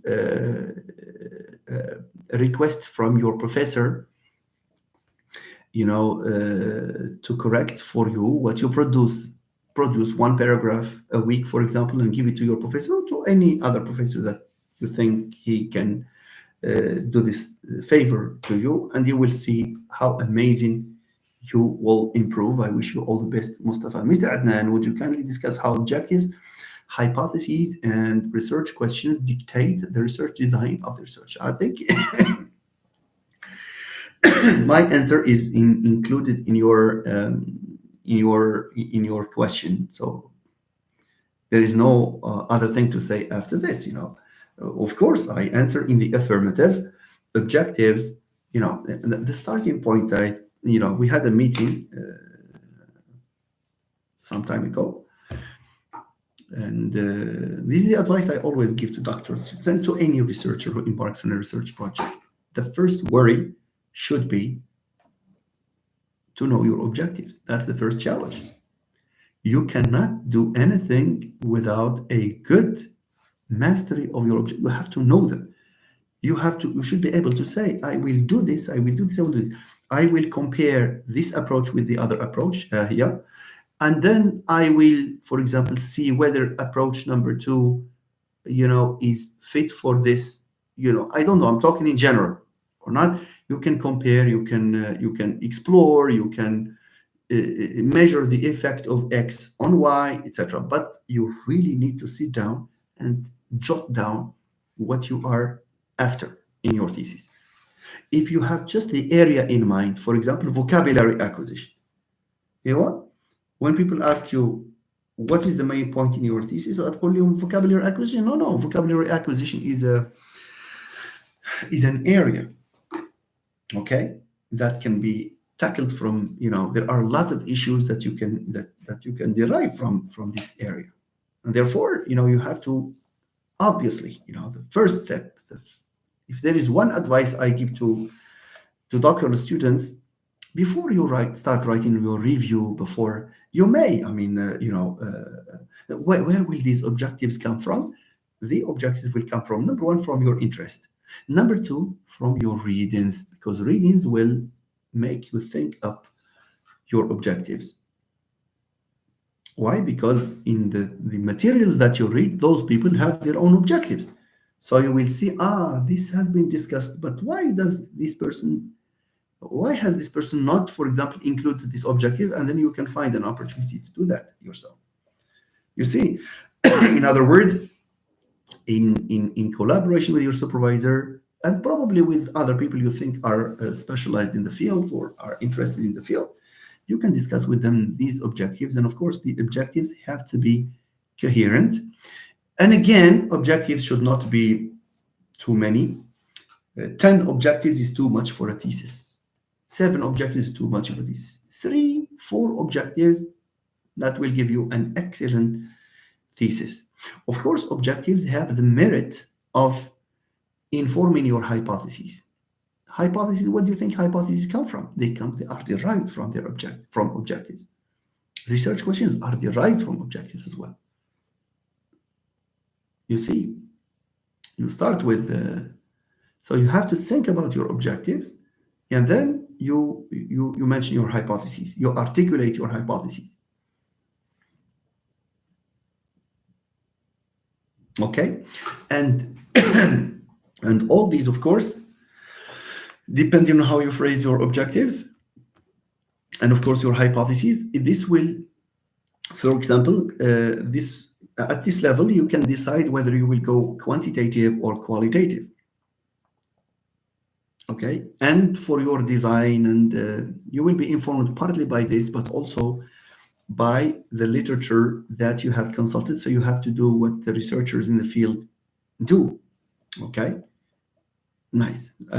So if there is one point to retain from this question by Mr. Adnan, it's the fact that these elements in a study are coherent. They should be coherent. Okay, so objectives have to be consistent with the research questions. Research questions have to be consistent with the hypotheses. You see, and all of these need to inform your design. Okay, for example, different hypotheses. We may have. Oh, sorry. We may have this. We may purport to tackle the same issue in a hypothesis, but the way you phrase your hypothesis will dictate one design, and the way I phrase it will dictate quite another. You see, so we have to be very vigilant when it comes to these things. Okay, but design in general is also informed by previous studies, and it's you get an idea of your design by consulting previous work. You see. Nice. we may have we may come back to this issue sometime later. Mr. Gharbawi, I think I missed a comment here. فينا وسيم غرباوي. Oh, we have a lot of comments here. How are you, Professor? I hope you devote classes to writing in the future. How to write? Yes, yes, inshallah, inshallah. So it has started. So maybe the next session, maybe the only exception these days is to wait for my friend Si Ali to send me the, just to have an idea what they covered so that I can hold a live session, but it's still methodology. Otherwise, if he does not send me these things, I will come back to you with a topic that has to do with paragraph writing and how to produce a good paragraph. All right, and good writing. And we will move to the essay with a number of tips on occasions, of course. Okay, thank you, Si Gharbawi. Mustafa, Prof, please, a quick summary of sentence structure and functions and parallelism. A quick summary of sentence structure. Sentence structure, I think if you go back to yesterday's live, it's there. It was not deleted. So just go to this page, especially the second part of it, because we spent 1 hour. Maybe go to the second hour where I explain everything at length. Okay, see Mustafa. Would you kindly go to yesterday's live video? You may choose to watch all of it if you have time. Otherwise, go to the second part of it where I discuss these things with examples, with sentences, and I'm sure you will, appreciate. Hopefully, because if I might judge from the reaction of the students, it was a clear explanation. It was to the point. So just go, and consult that. Beyond the book, frankly speaking, if I had known that our faculty in Imlal would postpone the MA exam this year, I should have applied for your faculty this year. Inshallah, next year, I hope you are doing well, Mr. Beyond the Book.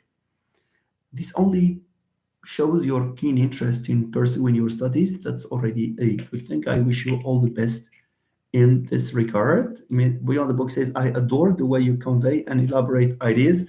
Thank you very much. I'm very happy that you like the way I talk about things. So thank you. Just stay with us. We will share a lot, inshallah. Mr. Saeed Shkun, say Beyond the Book. Beyond the Book, last year I came to your faculty and I delivered a presentation there on quantitative data analysis. I don't know whether you were among us.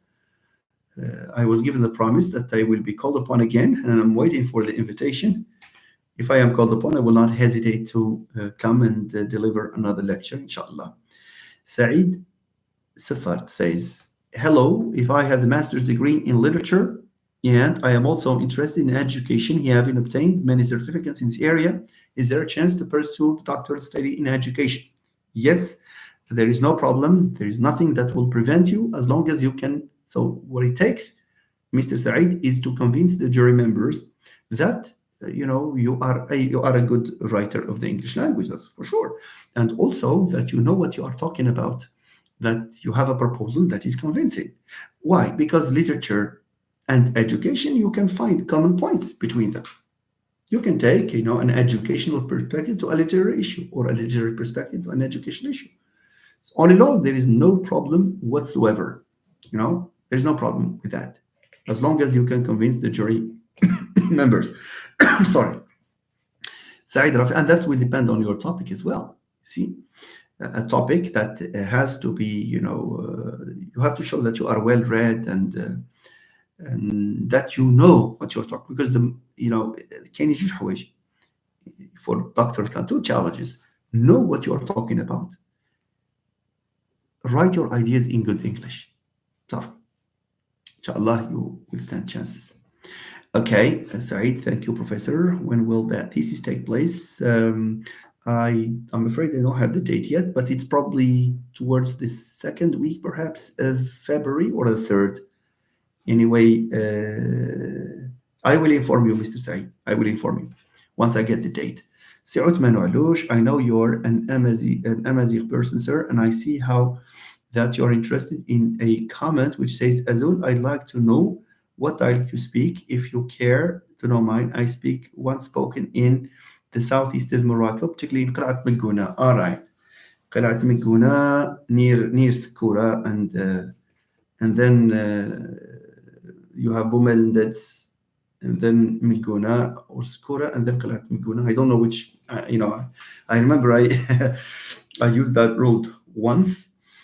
Okay. Personally, I speak Terafit natively because I'm a native speaker, and I also speak Tashlihit with people say that my Tashlihit is good, but I will never be like a native speaker. And of course, Tamazight, you say, but for this, the dialect spoken around where is that is a mix. It's a transition area, so it's a mix of Tamazight and Tashlihit, all right? Sorry. Abu Bakr says, you said, sir, that abstract needs to be conjugated in the past. What about a project you are about to conduct? Ah, yes. Okay. Now, I'm sorry. Mr. Abu Bakr, you are asking a very important question. For the abstract, what I meant here, what I was referring to here is the abstract of a research paper that has been written, that has been completed. A thesis, a master's, BA paper, whatever, something that has been done. You conjugate these verbs in the past, but for a project, you can use the future. Well, after all, you have not conducted the study. How can you use a past, for example? That's for obvious reason. For a study you have not conducted yet. Okay, but thank you for this. You have pointed out very important thing. Thank you very much. All right. Nice. Fine. Okay. Good. أهلا أستاذ سقاتي. How are you? Sqat Abd Salam. Sorry. Thank you. And we are looking forward to attending your thesis, inshallah, very soon. Okay, Uthman Oualouche. I am Uthman too. ولا خوش وعلوش. Yeah, I know Uthman Oualouche. I think it's Aito Oualouche, I guess, on Facebook. ولا خوش from Qalat Miguna. Natalie, I can do both. Okay, you can do both. Natalie, both are you referring to speaking the two varieties of Amazigh or something else? I don't know. Education ELT, Professor, could you please recommend a book for phonology and syntax for beginner students in the field? Yes. If you are a beginner in linguistics, then there are two books that I think you need to consult, and this is for everyone here who is interested in reading on linguistics. There is one entitled The Study of Language by George Yule. Okay, George Yule. It's relatively easy, straightforward, with examples, etc. There is another one by Fromking and Rodman. It's called Introduction to Language. Very interesting, very nice, and it explains things in a very nice way. So I think if you are a beginner, these are more than enough. Ashraf is thanking me, perhaps because I answered the question. Aziz Ghannash, Ahlan Si Aziz, how are you? Why is it that multimodal conversation analysis is not popular in Morocco? Some elsewhere, for example, elsewhere in Europe, United States, there are universities. Each university is known for example, in linguistics, there are universities that are well known for a long tradition in pragmatic studies. There are other universities known in phonology. There are universities known, for example, just about one model, optimality theory. There are universities that are known for functional linguistics. It's just like that. In our case, it's presumably because the researchers most researchers have been involved in different areas, but we do have specialists in conversational analysis. You see, we do have researchers, and it's just that they are not large enough in number. And this is exactly what probably leads to this conclusion by C. Aziz Ghannaj. We are more into syntax, phonology, semantics, pragmatics. I would agree with you. You see. Ola Khosh, thank you so much, Professor. We are looking forward to joining a live cast focused on research steps, inshallah, very soon. It will be very helpful for since many students are in the verge on the verge of PFE. Inshallah, inshallah. So if you have look, and this is a message for everyone here. If there is a point that I would like you, or that you would like me, sorry, to discuss, all that you need to do is to send me a message in the private, and I will be responsive. No worries.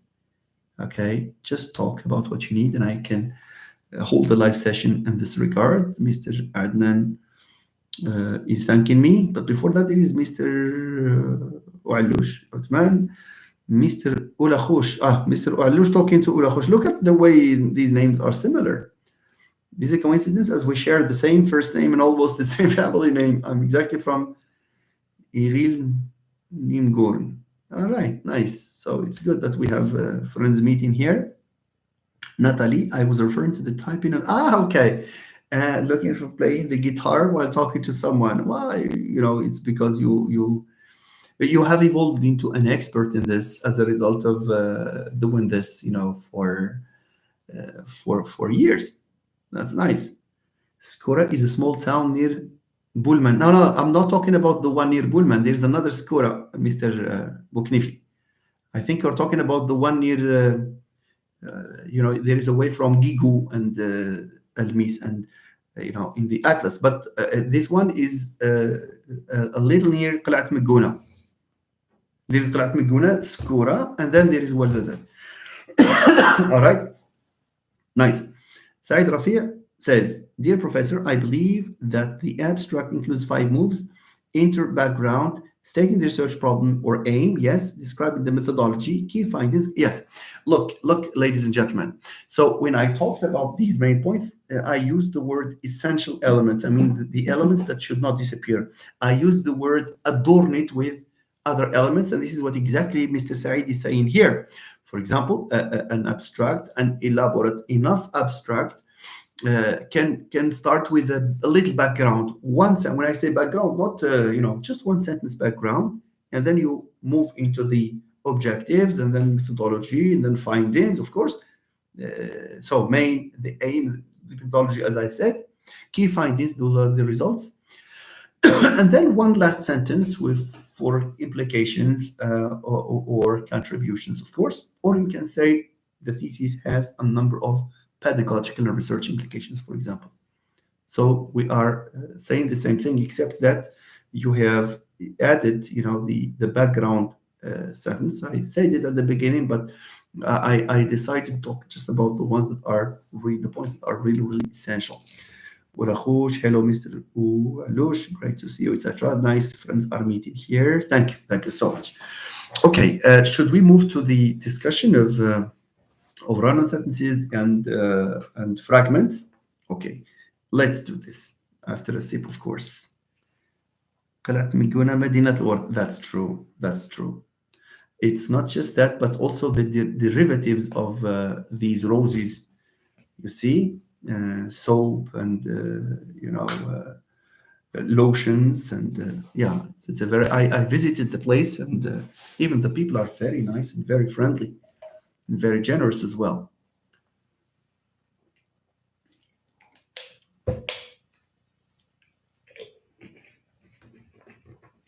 All right.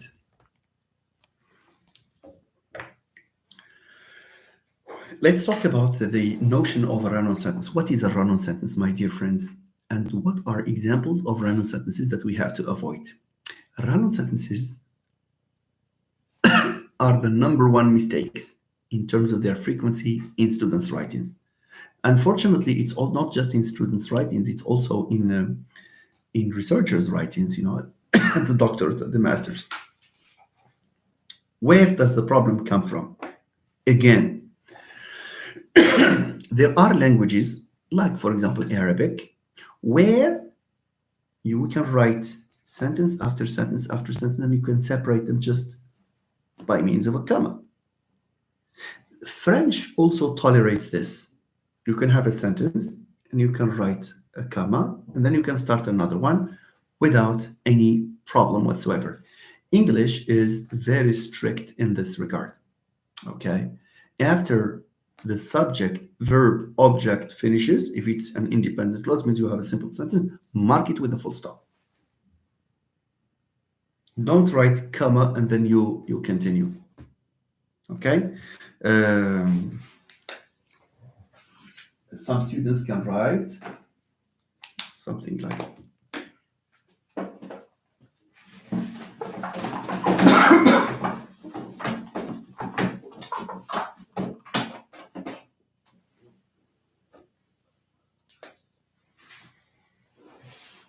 they write something blah blah blah blah blah blah blah, a full sentence, and then they write comma, and they write, for example,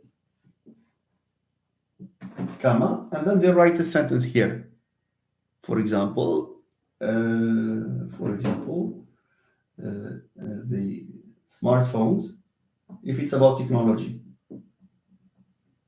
have helped us a lot. Look, you write about technology. Nowadays, technology has made great service to humanity. Comma. For example, smartphones have helped us a lot. Maybe a crazy example, maybe a spontaneous example, never mind. هنا I have a sentence here. Technology has helped us a lot. I have to put a full stop. Elected هذه الكلمة هذه, it means I have a run-on sentence. Why do we call it a run-on sentence? Because we have a sentence here that runs on another sentence. It means they are not marked. So the correct, the correct action here is to delete this and to replace it with a full stop and to capitalize, for example. علاش? Because here I have a sentence that is independent, and I have this, for example, here, for example, هيا, and then I have another sentence here. Smartphones is the subject, has helped us is the verb, etc. This happens with, for example, it happens with although, for example, you have exercising. Exercising is essential in human life, comma, although there are people who believe that it can have negative consequences, comma, I believe that it does not. هذه run-on sentence. Because although introduces a complex sentence, so you have to separate it. There are many advantages for exercising. Full stop. Although there are people who believe blah blah blah blah, comma, and then you can continue. Okay, so what is a run-on sentence? Very simply, a run-on sentence is a sentence that is not marked, or the end of which is not marked by means of a full stop. At least sometimes, if the two sentences are related, you can separate them by means of a semicolon. إذا كانت بيناتهم علاقة, you see, like consequently, when you use consequently, for example, he worked hard day after day after day. Let's say he worked hard on a daily basis. Consequently, or in consequence, comma, he made it on the final exam with a very high grade. Consequently, comma, and then I have a full sentence after. He made it, he succeeded in the exam with a high grade. What do I have here? He worked hard all through the semester. I have consequently here, and I have another sentence here. This and this have to be separated. So if we can afford to separate them by means of a full stop, that's so much the better. All I need is a capital letter here. Otherwise, if I have a feeling that these sentences are so related, you can use the semicolon. I mean, the point virgule, نقطة فاصلة. Okay. This is one way of avoiding this type of mistake called run-on sentence. Okay, so try to make sure that every single sentence is marked correctly by the correct punctuation. Separating two sentences by means of a comma amounts to a run-on sentence, and it's a mistake that you have to avoid. I forgot I wanted to bring you examples from the cases that I have, but I can do that on another occasion. They are so frequent. These types of examples of problems are so frequent in students' writings. Okay. Nice. So one one way of solving this problem is probably to use Google and write a worksheet for run-on sentences, and then you will have all sorts of exercises that you can work on to solve this problem. Now, some students are involved. Some students make this specific problem. These are very frequent, and these contaminate writings and students' writings, and they should be avoided, urgently, because they are not a good sign of good academic writing. Okay. I repeat, certain languages like French can tolerate comma. Par exemple, هنا يقول لك par conséquent. Okay. Il a toujours été un étudiant brillant, virgule, par conséquent, il a eu son bac avec une note supérieure, I don't know, avec la meilleure note. Donc, in French, when you write comma, it doesn't harm. In English, no, it does. It harms. Okay, good.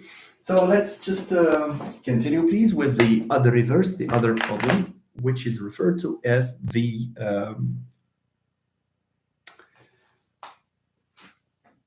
sentence fragment. Sentence fragments. Before that, let me, because I have read Natalie and Mustafa's comments, a run-on sentence occurs when a sentence lacks punctuation or appropriate conjunctions. That's true. شوف إلى عندي clause and another clause. Either I have to find a conjunction there, or I have to find a full stop. That's one way of explaining things. Okay. So Mustafa says, or to write smartphones, for example. Yeah, if you write, for example, at the beginning, look at this. For example, هنا عندي full stop. Example, smartphones are. You can take this, for example, and insert it in the middle for stylistic reasons, of course. And I fully agree with you, Mr. Mustafa. Okay. Now let's talk about the notion of a fragment, a sentence fragment, and they are very frequent as well. Look, ladies and gentlemen, if you could solve these two problems,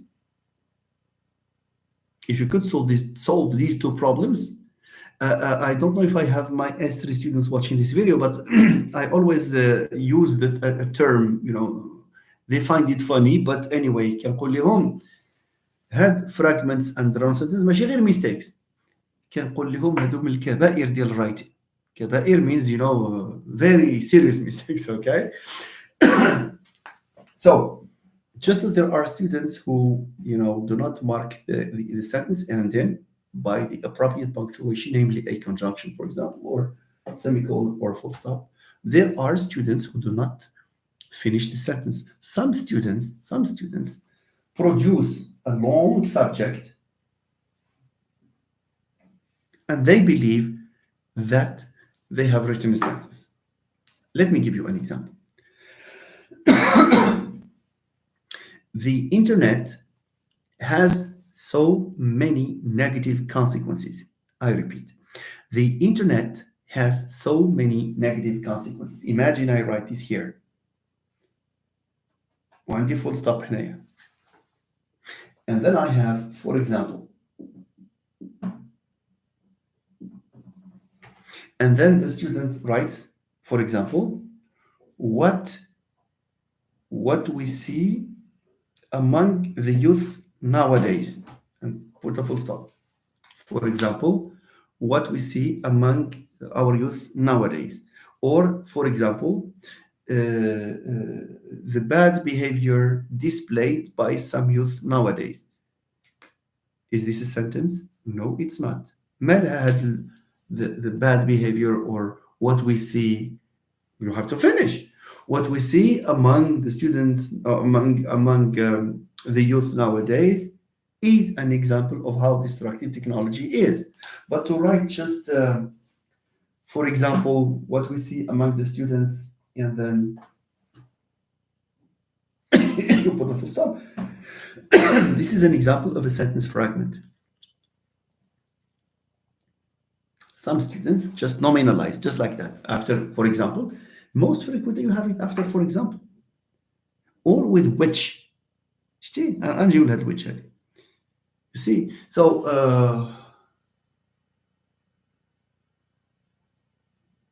for some Moroccan cities have become very beautiful. Full stop. For example, Rabat. Full stop. No, this is a sentence fragment. Okay. For example, Rabat has cleaner streets and maybe I don't know. So you can describe, of course. You understand, my friends? I hope you do. So, with for example, you have to when you say something, you have to make sure that you have a subject and a verb. I mean, subject and predicate. You have a full sentence here, all right? Because I have a full stop here and I have a full stop here. All right. Another example where fragments are shown is when you write, for example, which you write, and you write a full stop, and you start with which like this.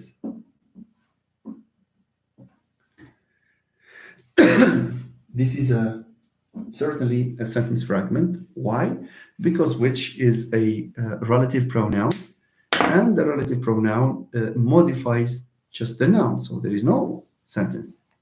When I tell you, for example, the city which I like most, is this a sentence? No, it's not.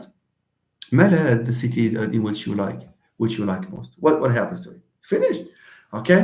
So these are examples that have to be avoided, and they illustrate one of the serious mistakes among students. Never end the sentence with, for example, maybe for stylistic reasons, we probably might have this. But you are right, academic writing has to stick to the norms of writing. Okay, so I hope you got this point. I don't know if we can add a point here. Let me talk to you about dangling structures. This is the last point we'll be discussing, of course.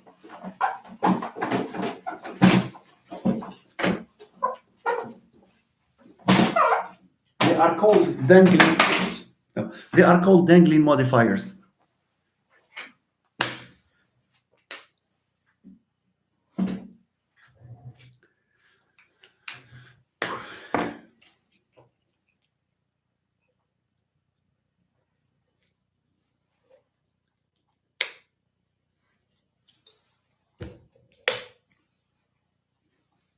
Yeah, that's a transfer issue. Although, Mr. Saeed, in some elaborate pieces of writing, stylistically, you can find, for example, at the end, you have, for example, you have however, you have other things. However can come at the end. Okay. For example, he worked very hard on his project.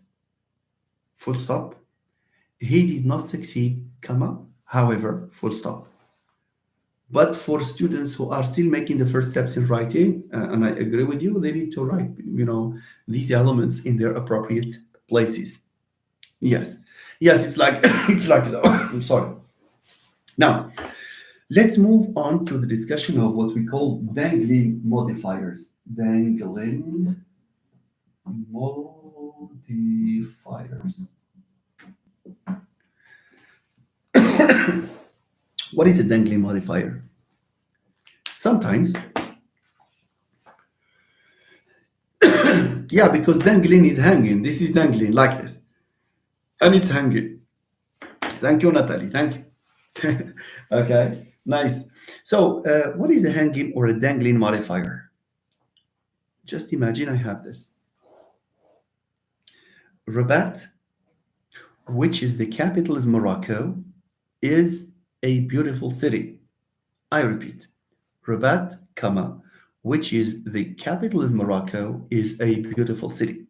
Fine. I can take which is the capital of Morocco and put it at the beginning. This time without which. I can say the capital of Morocco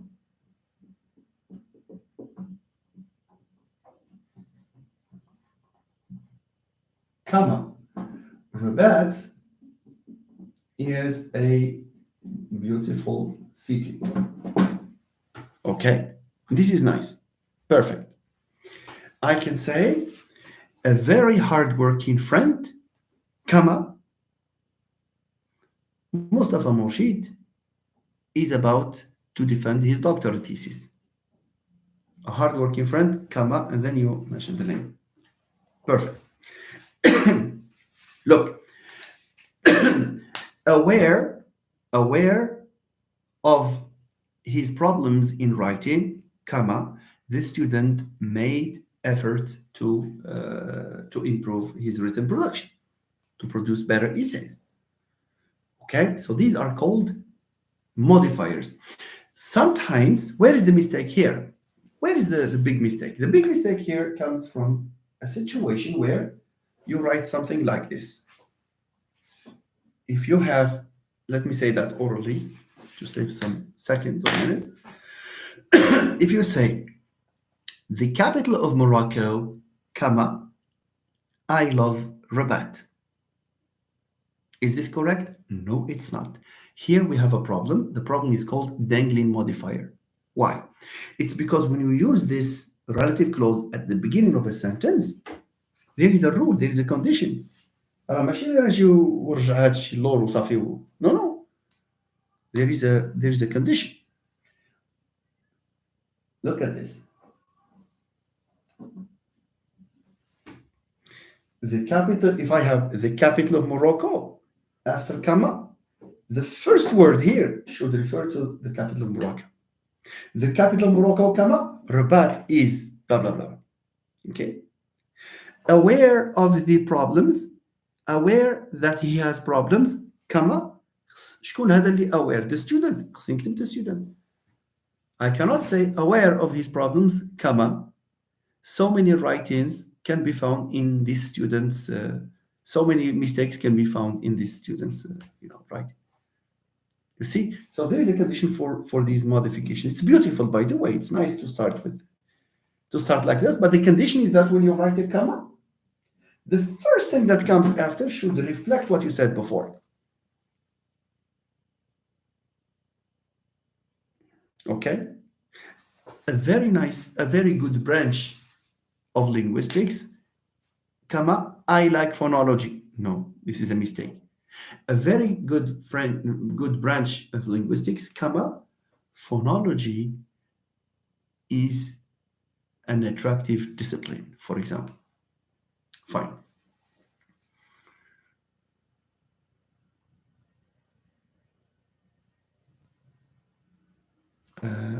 I'm looking at, Natalie was talking about the modifier clearly stated in the sentence. That's true, so I think we're done with that.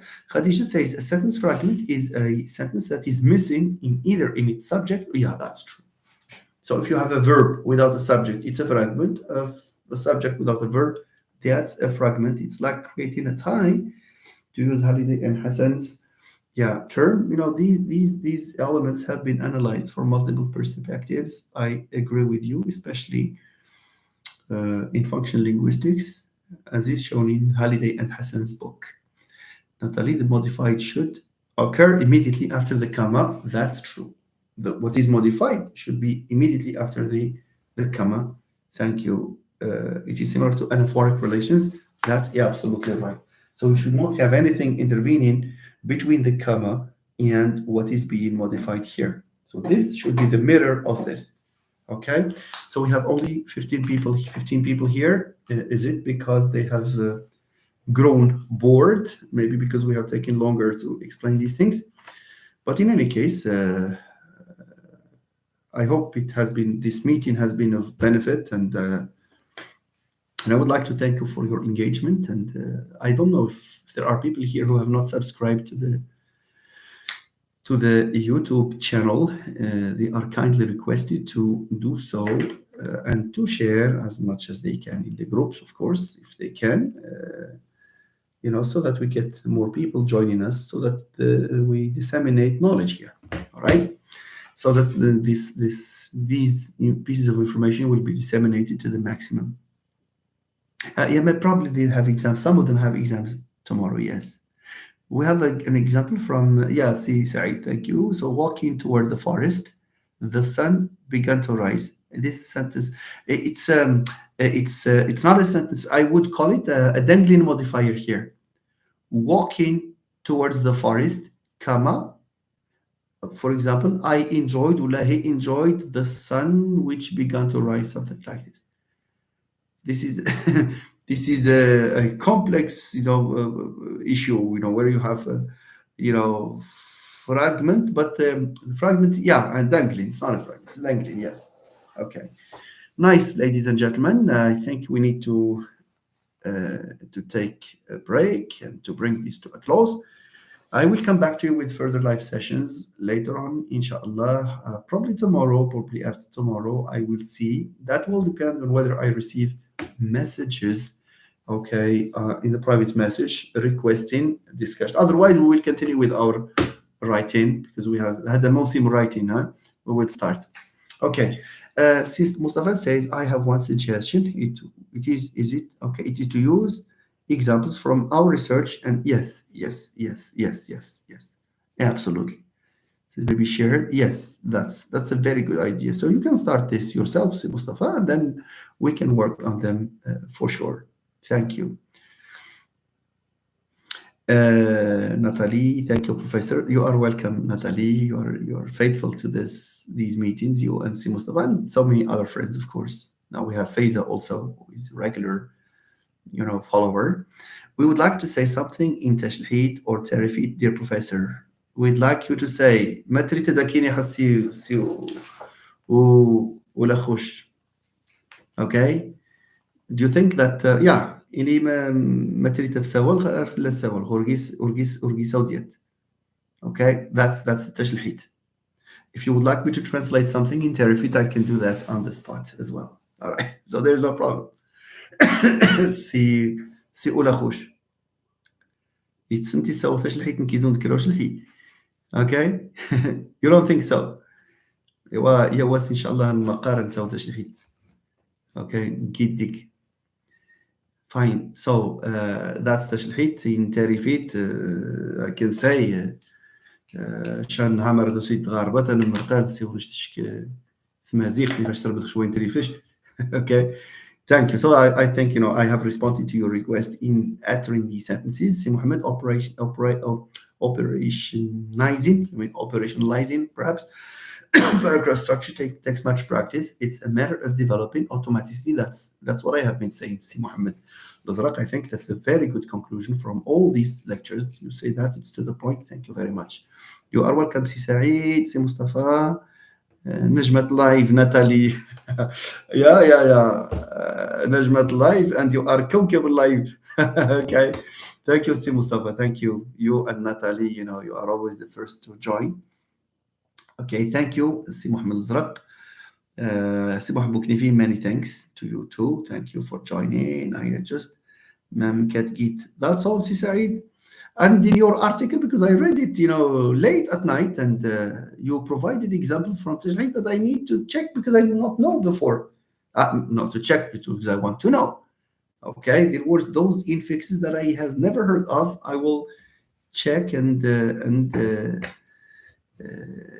perhaps appreciate your article more. We need translation, Natalie. Yeah, you probably need a translation in French because your name is French. Okay, Ahmed Boussel. Okay, Faiza, thank you. So you are welcome. Ahmed Boussel, so thank you so much. You are welcome, my friend. Si Ahmed, thank you. Yeah, Si Al-Haroushi. Tajmeet, I guess. Al-Haroushi, I know Professor Al-Haroushi. The phonetician, you see?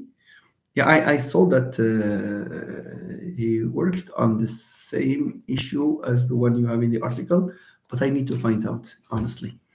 Natalie, it's about Amazigh translation. I told him that if you ever come to Rabat, we can practice the language, and if you would like me to teach you Tarifit, I will do that. And in the Tashlahit version, I said that you think that I don't speak Tashlahit, and I said I speak Tashlahit like someone who is a native speaker of Tashlahit. That's what I will say. Okay, my dear friends, it's been a pleasure. Thank you so much indeed, and I hope we will meet so soon, inshallah, with further topics, further interactions. Thank you so much, and have a good night, everyone. Thank you.